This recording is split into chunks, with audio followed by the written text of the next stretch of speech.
Intoleransi itu apa sih? Adalah sikap tidak menerima atau tidak suka kepada orang lain yang berbeda.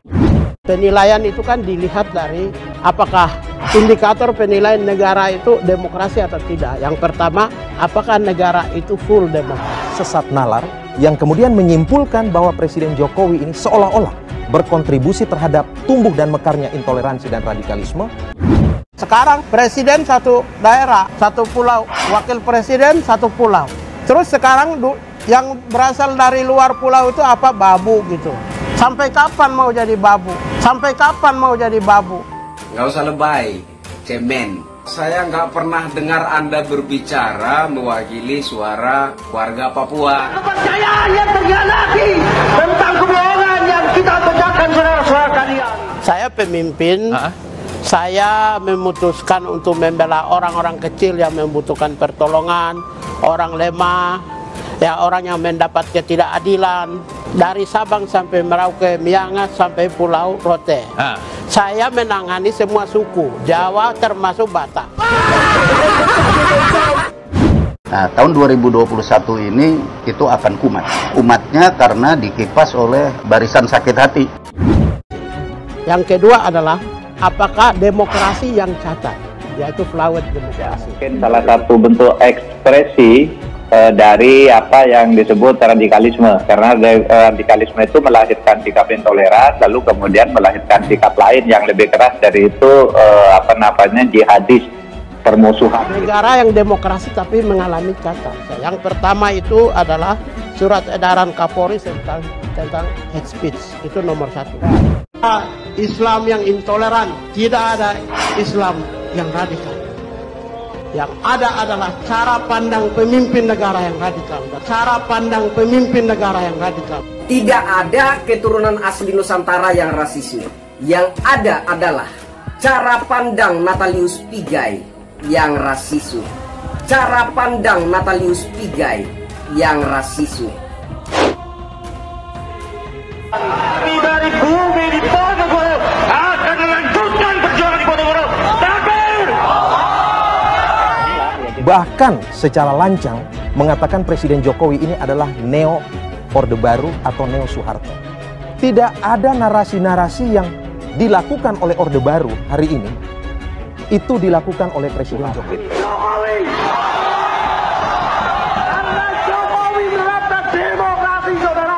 Lalu yang ketiga, kriminalisasi terhadap aktivis, termasuk aktivis Natalius Pigai. Kalau kau nggak senang sama pemerintahan Jokowi, silakan kau keluar dari negara ini.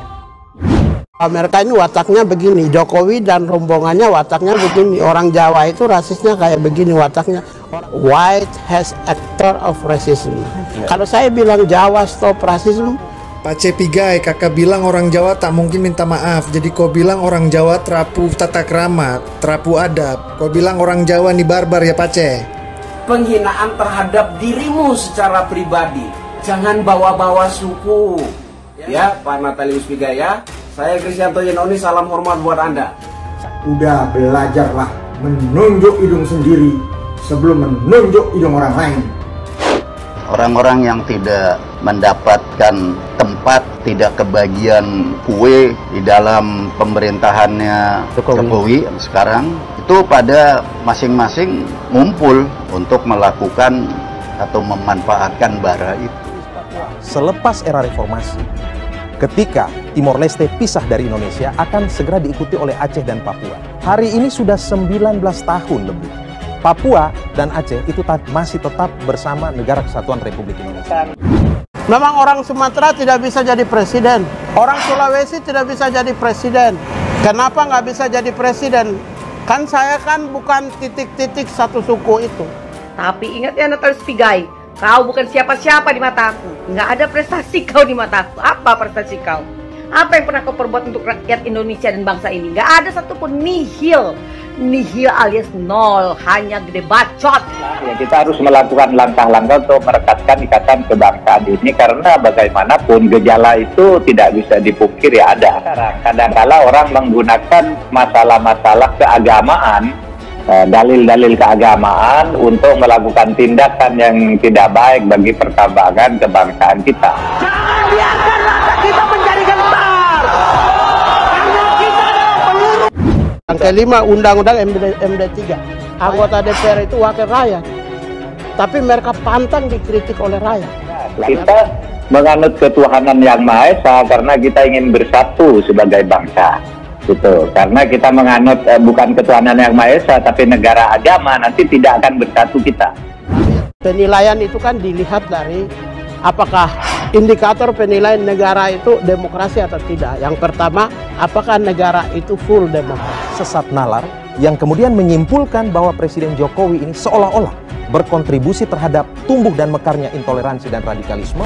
Tentang hidup yang terampau, tentang kepercayaan yang terkhianati, tentang kebohongan yang kita kerjakan saudara-saudara kalian.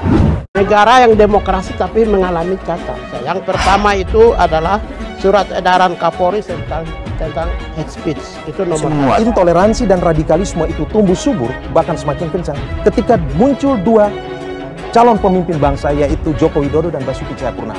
Dan kedua sosok ini yang menjadi korban dari intoleransi dan radikalisme. Kami dari bumi di Ponorogo akan melanjutkan perjuangan di Ponorogo. Takbir! Kita bisa periksa sejak kapan Pak Ahok itu bicara mengeksploitasi etnik dan agama untuk kemenangannya. Sejak kapan Pak Jokowi itu bicara memilih saya atas dasar politik identitas? Tidak pernah.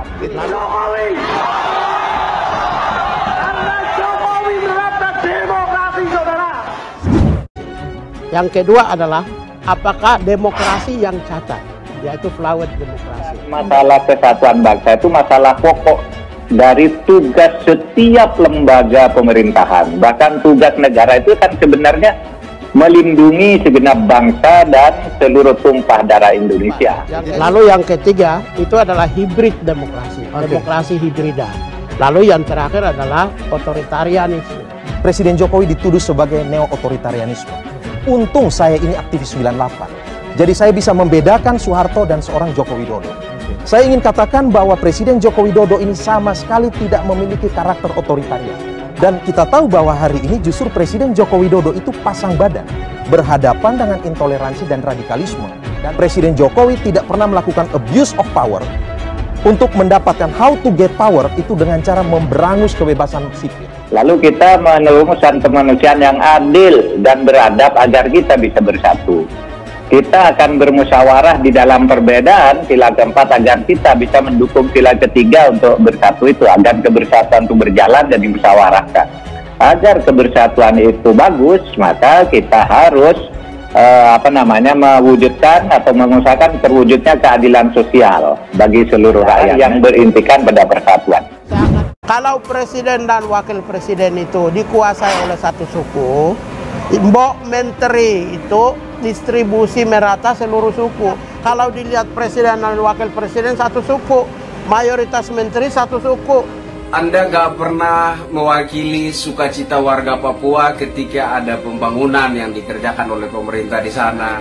Upaya membangun infrastruktur tanah Papua di era pemerintahan Presiden Joko Widodo mulai menampakkan hasil. Bangunan fisik, perlintasan daerah yang tergambar dari jalur Trans Papua merupakan beberapa contoh yang terlihat kasat mata. Untuk pembangunan infrastruktur untuk masuk ke luar Papua kami rasa sudah mulai mudah, lapangan terbang, tentang perhubungan laut, pelabuhan yang sudah cukup, jalan Trans Papua. Dan itu yang kami masyarakat ingin supaya mungkin kami melihat bahwa apa yang dibuat oleh Bapak Presiden kita, Bapak Jokowi, program itu berjalan. Sehingga kita lihat kemajuan dalam bidang infrastruktur, kemajuan dalam ekonomi masyarakat itu berputar. Ya, khusus di Papua ini sebagai tokoh agama kami nggak bisa bohong. Seakan-akan ada negara yang bersih dan berubah, tapi tidak ada negara yang bersih dan berubah. Satu bangsa itu satu agama, lalu yang kedua ras, yang ketiga suku, yang keempat kedaerahan, yang kelima bahasa. Kita sudah punya bahasa persatuan, tidak pernah kita berperang karena perbedaan bahasa. Kemudian kedaerahan lumayan kita bagus, tapi masalahnya keagamaan ini sering menjadi masalah untuk konflik antar pemeluk agama itu. Kan yang tadi tokoh-tokoh utama Republik Indonesia, anjing-anjing herdernya dilepas oleh majikannya, karena itu remote controlnya selalu dikuasai oleh kekuasaan saja. Jadi pelaku rasisme dan kejahatan di dunia dilakukan oleh otoritas negara. Anda tidak pernah mewakili rasa syukur warga Papua ketika pemerintah mulai menaruh perhatian habis-habisan untuk Papua. Presiden Joko Widodo saat menyaksikan dan meninjau pengolahan sagu perdana di Sorong Selatan menginginkan pabrik tepung tersebut bermanfaat bagi masyarakat sekitar. Dan mohon direstu Bapak Ibu seluruh masyarakat, tahun ini moga-moga nanti jalur kereta apinya juga sudah mulai dibangun. Perpecahan yang diciptakan oleh oleh media sosial itu menyangkut teknologi informasi, bukan pada konsep. Teknologi informasi itu lalu merusak konsep-konsep itu dengan berita hoax. Oleh sebab itu kita mempunyai undang-undang ITE sebenarnya dalam rangka itu. Kemampuan kita memahami dan menangani bagaimana teknologi informasi itu kita kelola dengan sebaik-baik.